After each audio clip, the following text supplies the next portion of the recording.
Hostel के कमरे का दरवाजा खुला और लीजा अपना सूटकेस लेकर अंदर दाखिल हुई। अंदर पहले से ले 3 लड़कियां मौजूद थीं। तीनों उसी की तरफ देखने लगी। हेलो, मेरा नाम लीजा है। हेलो, हम सब तुम्हारी रूममेट्स हैं। मेरा नाम शीना है। मैं सूजी हूँ और ये हिलरी। लीजा को लगा कि सारी लड़कियां बहुत अच्छी हैं। वो शेल्फ में अपना सामान रखने लगी। अचानक ही उसके हाथ पर एक बड़ी सी मकड़ी गिर गई तो उसने एक चीख मारी और अपना दिल पकड़ लिया। उसका सांस बुरी तरह फूल रहा था। उसने अपने कपड़ों की जेब से दवाई की शीशी निकाली और एक गोली मुंह में डाल ली। तीनों लड़कियां उसकी तरफ मुतवज्जे हो गईं। लीजा, तुम्हारी तबीयत तो ठीक है ना? हाँ, मैं ठीक हूँ। दरअसल मेरा दिल कमजोर है। कोई भी ऐसी वैसी बात हो जाए तो मेरी तबीयत खराब हो जाती है। ये दवाई इसीलिए है। मैं तुम लोगों को यही बताना चाहती थी कि तुम लोगों को इस बारे में खास ख्याल रखना होगा। लीजा ने जवाब दिया। अब उसकी तबीयत पहले से बेहतर लग रही थी और थोड़ी ही देर में वो बिल्कुल ठीक हो गई। रात का वक्त था।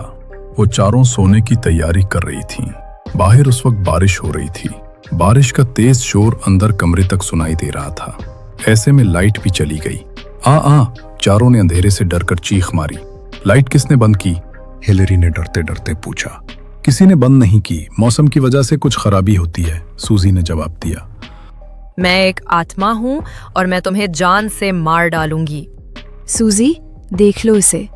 ये डराधमा कर मुझे मार देगी। मना करो आसे, प्लीज। प्लीज, शरारत मत करो। सूजी ने मुस्कुराकर उसे मना किया। वो भी उस सारी सूरत हाल से लुत्फानंदोज हो रही थी, लेकिन टीना सूजी के मना करने पर भी बाज ना आई और अपने बिस्तर से निकलकर पहले हिलरी को गदगदाया और फिर सूजी को छेड़ने लगी। वो दोनों अंधेरे में सूजी के अचानक अपने नजदीक आने पर घबराकर चीख पड़ी। लीजा उस सारी सूरत हाल से बहुत परेशान हो रही हैं। कुछ देर तक तो बर्दाश्त करती रही और फिर उन्हें टोका। दोस्तों, प्लीज इतना शोर मत करो। अगर कमरे से बाहर आवाज गई तो हमारी शिकायत हो जाएगी। लेकिन लड़कियों पर कोई असर नहीं हुआ, बल्कि वो मजीद कह-कहे लगाने लगी।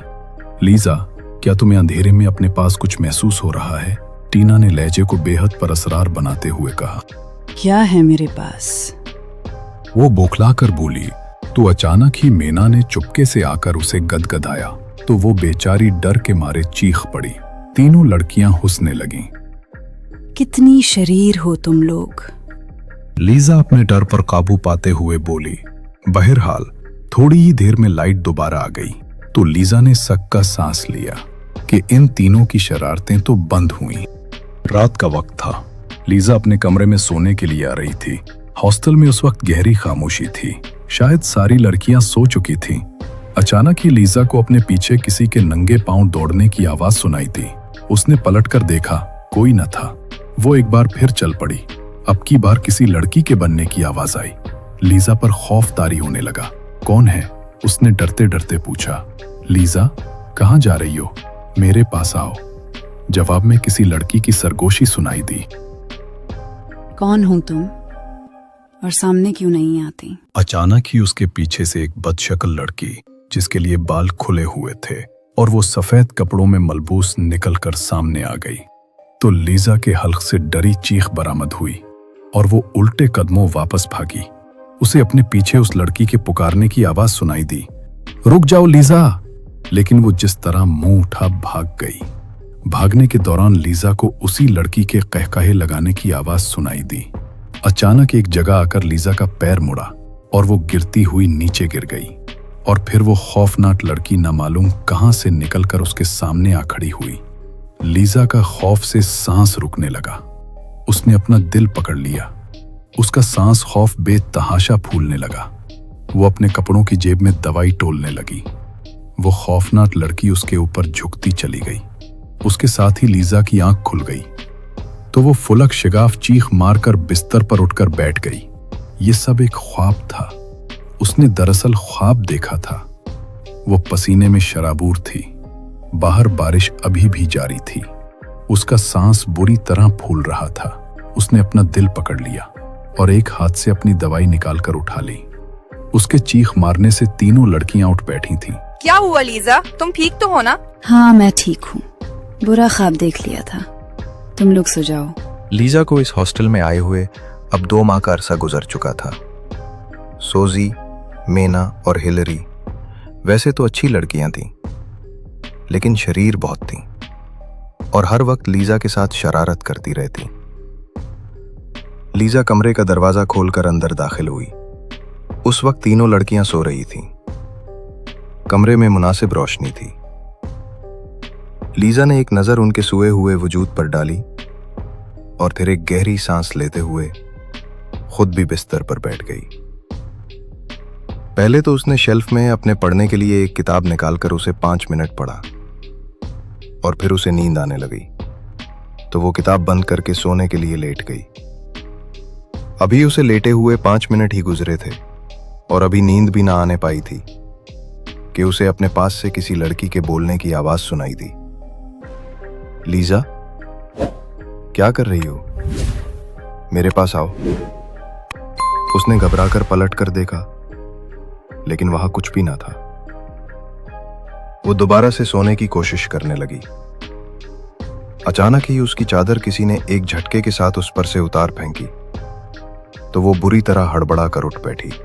कौन है? कौन है? अब जो सामने देखा तो 3 बदशक्ल लड़कियां खड़ी थी। उसने जोरदार चीख मारी, बचाओ बचाओ। उसके साथ ही उसे सोजी, हिलरी और शीना के बनने की आवाज सुनाई दी। इन तीनों लड़कियों ने अपना मास्क उतारा तो उसे पता चला कि दरअसल वो कोई चुड़ैल वगैरह नहीं, बल्कि वो तीनों मास्क पहने हुए हैं। माफ करना लीजा, ये सब इन दोनों का आइडिया था। सूजी ने बुरी तरह हंसते हुए कहा। लीजा कुछ देर तक हैरत से उन तीनों की शक्लें देखती रही और फिर अपना तकिया उठाकर उन्हें मारने को दौड़ी। दोस्तों, स्कूल में तफरी के लिए कुछ नहीं है, शैना ने कहा। वो तीनों इस वक्त कैफेटेरिया में बैठी कैफे बातें कर रही थीं। हाँ, ये तो है। हिलरी ने भी उसकी तायीद की। चलकर परपुल साहब से बात करते हैं कि हमारे स्कूल में तफरी के लिए भी कुछ होना चाहिए। सर, दरअसल हम आपसे ये दरख्वास्त करना चाहते हैं कि स्कूल में तफरी के लिए भी कुछ होना चाहिए। हाँ, ये बात तो है। मैं भी इस बारे में ही गौर करता रहा हूँ।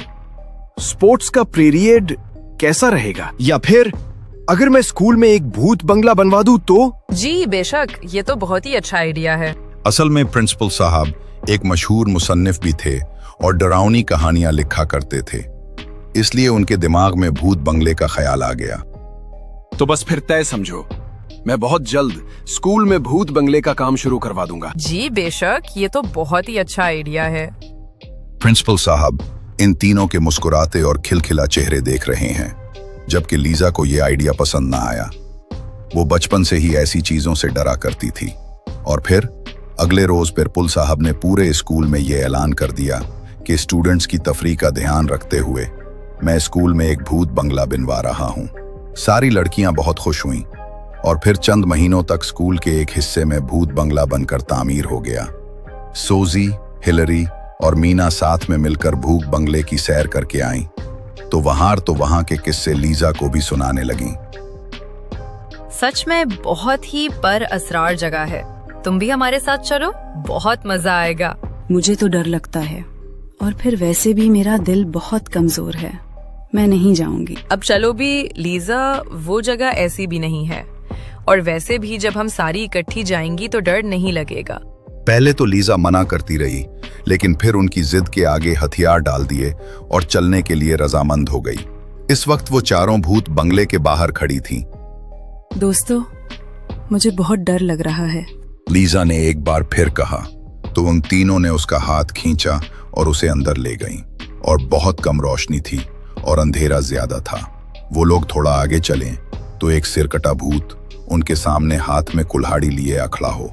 लीजा समेत उन सब ने चीख निकली और जल्दी से आगे बढ़ी। लीजा की तबीयत वहां के भूत देखने से खराब हो रही थी। उसका सांस फूलने लगा और फिर उसने अपना दिल दोनों हाथों से पकड़ लिया और जमीन पर बैठती चली गई। इन तीनों को थोड़ा आगे चलकर महसूस हुआ कि लीजा उनके साथ नहीं है। अरे लीजा कहाँ गई? सूजी ने दरियाफ्त किया और फिर वो तीनों वापस पीछे आईं तो लीजा को जमीन पर गिरा हुआ पाया। क्या हुआ लीजा? मेरी तबीयत ठीक नहीं है। तुमने अपनी दवाई खाई? हाँ, लेकिन फिर भी तबीयत संभलने में नहीं आ रही। हमसे गलती हुई है, हमें उसे यहाँ लाना ही नहीं चाहिए था। ऐसा करते हैं, किसी को बुला कर लाते हैं। सूजी ने कहा। वो और हिलरी किसी को बुलाने चली गई। जब थोड़ी देर तक वो वापस ना आई तो शीना को लीजा की फिक्र होने लगी और वो उसे तसल्ली देकर खुद भी वहां से उन दोनों को ढूंढने के लिए चल पड़ी। जरा सी देर में वो तीनों स्कूल टीचर्स के साथ वापस लौट आईं, मगर अब इस जगह लीजा नहीं थी। अरे लीजा कहाँ चली गई? लीजा कहाँ हो तुम? ये सब क्या है? क्या तुम तीनों हमें बेवकूफ बना रही हो? नहीं, ऐसा नहीं है। लीजा की वाकई तबीयत खराब है, वो अभी यहीं थी। वो जरूर यहीं कहीं होगी, हम उसे ढूंढते हैं। शीना ने कहा। और फिर टीचर समेत इन तीनों ने सारा भूत बंगला देख डाला, लेकिन वहां सावे भूतों और चुड़ैलों के कुछ भी नहीं था। पर स्पेल साहब तक भी बात पहुंच गई। लीजा को पूरे हॉस्टल में तलाश किया गया, लेकिन वो न मिलनी थी न मिली। समझ नहीं आता, आखिर उसे आसमान खा गया, ये जमीन निकल गई। प्रिंसिपल ने मुतफक्किर लहजे में इन तीनों से कहा। वो तीनों प्रिंसिपल के सामने कुर्सियों पर बैठी रो रही थीं। सर प्लीज कुछ कीजिए, किसी भी तरह उसे ढूंढ लें। घबराओ मत, मैं पुलिस को फोन करता हूं, प्रिंसिपल साहब ने कहा और पुलिस को फोन करके बुला लिया। पुलिस ने भूत बंगले और सबके कमरे का अच्छी तरह जायजा लिया, लेकिन कोई सबूत ना मिला। पुलिस भी नाकाम और नामुराद वापस लौट गई और इस तरह पूरे स्कूल में लड़कियों पर भूत बंगले का खौफ सवार हो गया और ऐसी बहुत सी अफवाहें फैल गईं कि ये बंगा दरअसल आसिफ ज़दा है। लीजा को लापता हुए 2 दिन गुजर चुके थे। पुलिस अपना काम कर रही थी, लेकिन अभी तक कोई सुराग न मिल सका था। उस वक्त रात के 12 बज रहे थे। तमाम लड़कियां अपने अपने बिस्तरों में मजे से नींद के मजे लौट रही थीं, लेकिन वो तीनों अभी तक जाग रही थीं। मैं लीजा के बगैर बहुत उदास हो रही हूँ, सोजी ने कहा। और मैं भी। हम सभी उसके चले जाने से उदास हैं। टीना ने एक आह भरते हुए कहा कि अचानक ही उन्हें कमरे के बाहरे से किसी लड़की की सरगोशी सुनाई दी, जैसे कोई किसी को मदद के लिए बुला रहा हो। और फिर एक नेवानी कहकहा सुनाई दिया। ओह खुदाया, ये कैसी आवाज थी? ये आवाज जरूर भूत बंगले के भूत की है। इसने पहले लीजा को गायब किया और अगर अब हम वहाँ गए तो हमारी कभी खैर नहीं। कौन है? बाहर आओ, हम तुमसे नहीं डरते। प्लीज इसे यहाँ मत बुलाओ। हिलरी ने सोजी को टोका कि अचानक ही एक भयानक शक्ल की लड़की हल्क से डरावनी आवाजें निकालती उनके सामने अखड़ी हुई। उन तीनों के मुंह से बेसाख्ता चीनें निकलने लगी। इस भयानक लड़की ने उन्हें धक्का देकर जमीन पर गिरा दिया और फिर अपना बायां हाथ फजा में बुलंद किया, जिसमें एक छुरी थी। वो तीनों चलाने लगी। तभी वो लड़की अपना सीधा हाथ चेहरे तक ले गई और उसने अपना मास्क उतार फेंका। अब उनके सामने कोई और नहीं बल्कि लीजा खड़ी थी। क्या लीजा तुम? हाँ, मैंने डराया तुमको भूत बनकर। लेकिन क्यों? क्यों से तुम्हारा क्या मतलब है? इतनी भूली तो नहीं हो तुम लोग? जब से मैं इस हॉस्टल में आई हूँ तुम लोग मुझे डराती धमकाती रहते थे। तुम लोगों की शरारतें बंद नहीं होती। तुम लोगों ने मुझे इतना सताया, उसके बावजूद भी कि मेरा दिल कमजोर है और मैं उसकी दवाई भी खाती हूँ। उतना कहकर हाथ में छुरा लेकर आगे बढ़ी। तभी अचानक एक लाल बैग लीजा के हाथ पर गिर गया तो उसने चीख मार के उसे हटाया, लेकिन अब उसकी तबीयत खराब हो चुकी थी। वैसे भी कीड़े मकोड़ों से तो उसे बेहद डर लगता था। वो बुरी तरह हाँप रही थी। उसने अपना दिल पकड़ रखा था। लीजा, सोजी घबरा कर चीनी और फिर वो तीनों जल्दी जल्दी उसे उसकी दवाई खिलाने लगी। दवाई खाने के बाद उसकी तबीयत संभली। लीजा, क्या हम फिर से दोस्त नहीं बन सकते? तुम लोग इस सब के बावजूद भी मुझसे दोस्ती करना चाहती हो कि मैंने अभी तुम्हें जान से मारने की कोशिश की। हाँ, हम तब भी तुमसे दोस्ती करना चाहती हैं। गलती सबसे होती है। तुमसे अगर गलती हुई तो हमसे भी हुई है। हमने तुम्हारा इस तरह ख्याल नहीं रखा जैसे हमें रखना चाहिए था। चलो लीजा, एक नई शुरुआत शुरू करते हैं। सच यही है कि मुआफी कमजोरी नहीं, ताकत है। जो दिल से माफ करता है वही सुकून और नई शुरुआत पाता है।